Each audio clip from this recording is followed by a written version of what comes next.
Hey everybody, good afternoon. I hope you're having a good Thanksgiving, and even though it is indeed a holiday, I am not going to shirk my duties of telling you guys about the upcoming slate of college football. So, as we do every week, we're going to take a look at some of these upcoming games, figure out what is worth watching based solely on prospects that may be of interest to the Seahawks.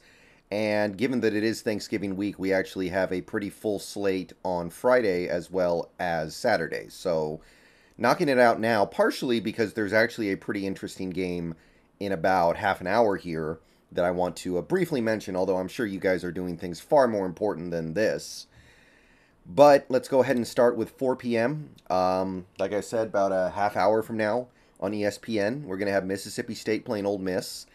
And they do have Mississippi State has a Will Rogers. So I'm always going to point out whenever he is taking the field because I do find Will Rogers to be an interesting quarterback prospect. But that's really about it for this game. I mean, it's not a bad game. It's not a bad game. It's a rivalry game too, so that's cool. But you can watch Will Rogers a little bit, and maybe you can do that in the background while you're eating Thanksgiving dinner. I don't know. But yeah, that's about it for today, but I wanted to throw that out there real quick.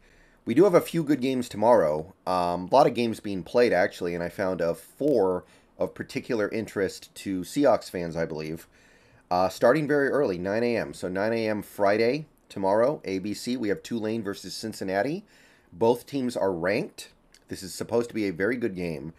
And Cincinnati has Ivan Pace. So, given the fact that Ivan Pace was a guy who was not on my radar until very recently, I do want to take the opportunity to point out when he's playing with there only being a few games left, because this is a guy who's amassed massive tackle stats and sack stats.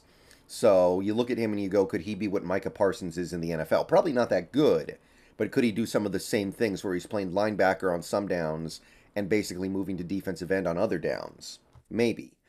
So Ivan Pace is playing at 9 a.m. and Siaka Ika is playing at 9 a.m. as well for the Baylor Bears, ESPN against Texas. So this is another game that, I mean, Texas is pretty good this year, so that's going to be interesting in and of itself. And Baylor does have at least one pro prospect that I think is intriguing. I will admit that I'm starting to get a little bit wary of those Big 12 defensive linemen, especially from schools like Baylor and Texas Tech and TCU. But even if you take out Siaka Ika, Texas has some guys who are going to be interesting next year, like Quinn Ewers. So keep an eye on that. Can't be a bad idea. And yeah, so that's going to be your early slate for tomorrow, Friday. And then I found two other interesting games on the afternoon slate. We have 1:30 p.m. Fox, UCLA versus California. And UCLA, like I said, I'm not in love with Charbonnet or Dorian Thompson-Robinson. Well, I really do like Charbonnet. I just don't think he's going to be available when we're considering picking another running back. He's going to probably be like an early second round pick. So I like both those guys enough to put a little bit of a spotlight on them. Dorian Thompson Robinson had a, in particular, kind of brutal game last week, so he's going to look to bounce back against California. Should be able to do it. And 4:30 p.m. we have on ABC Florida versus Florida State. And Florida has, I think, kind of come back from the dead here to be a more interesting team to Seahawks fans than I thought. Because you're talking about Anthony Richardson, who is now far more appealing to Seahawks fans, I think, than he was a month ago, or, well, maybe 2 months ago, because a developmental prospect might be what we want. We might not want a guy who's ready to go now, because we may have the quarterback who is ready to go now in Geno Smith for a little bit. So, Anthony Richardson, you have Gervon Dexter, one of my favorite defensive linemen in this draft. Yeah, Florida's got some really interesting stuff, and this should be a pretty decent game as well. Florida State's good.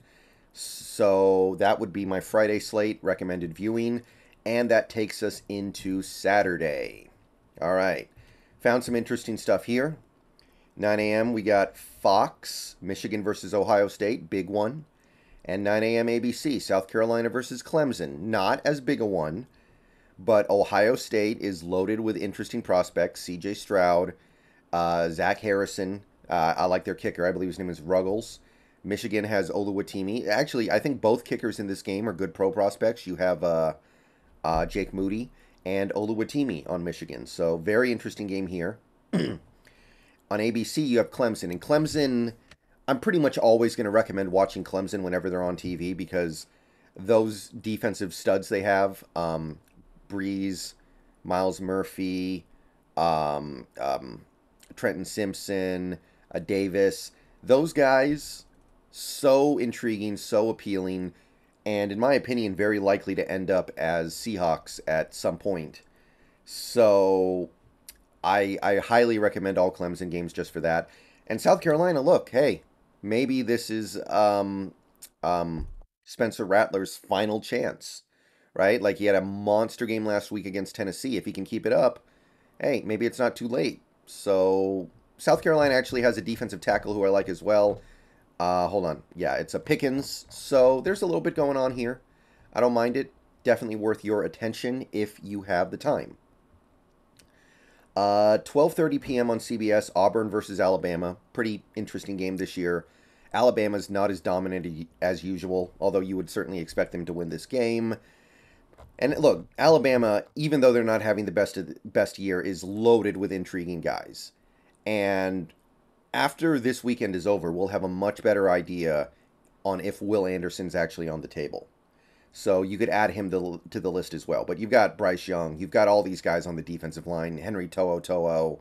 You've got their left guard, who I really like. You've got Chris Reichard. They've got so many intriguing guys that any Alabama game is pretty much worth your time, I think, as a Seahawks fan. 12:30 on ABC, we got Oregon versus Oregon State. This should be a good game. It's also intriguing to Huskies fans because if Oregon State wins, that opens up some venues for the Huskies to maybe make a surprise run at the Pac-12 title game. And Oregon, as we all know, Sewell, Bass, and Flo. Those are the three guys on Oregon. Honestly, I can't remember the guy's name, but the Oregon center is actually now also becoming interesting. Like, that run game is so dominant that I think it's time to start looking at pretty much anybody on that interior line for the Ducks and start wondering if maybe that's a pro prospect. So, yeah, 12:30, you got that. And then at 4 p.m., we have, well, a little bit of a doubleheader. 4 p.m. on ESPN, LSU versus Texas A&M. A&M, they have Ogunbiyi, one of my favorite left guards in this draft. So this game is here just for him, basically. LSU's a great team, but I don't see a ton that intrigues me at the pro level yet. There's probably a guy or two who I'm just not aware of. And then at 4:30, basically across from it on ABC, you've got Notre Dame. Jarrett Patterson, still probably the best center in this draft. If not, he's very close. And USC doesn't have anybody that I know of coming up, but at this point, I think it's time to start looking at Caleb Williams and wondering, is he on the menu? He is likely to be the number 1 overall pick next year. He's likely to be a very intriguing prospect. And if Seattle can find a way to summon up the picks for it, they may very well be in play for a guy like a Caleb Williams. So looking ahead to 2024, you've got Caleb, you've got Quinn Ewers, you've got probably Anthony Richardson, DJU, Devin May. So thinking about the future a little bit, a team like USC becomes a little more compelling. The late window, obviously, I'm going to be watching the Apple Cup, which does contain some intrigue. You've got Penix on one side, you've got Cam Ward on the other. So I didn't even list that here because that's a given. But yeah, 7:30 we have the Apple Cup. Huskies versus Cougars. Definitely going to be streaming that one. And that's it for your watch schedule for week 13? All right, see you guys later. Go Hawks.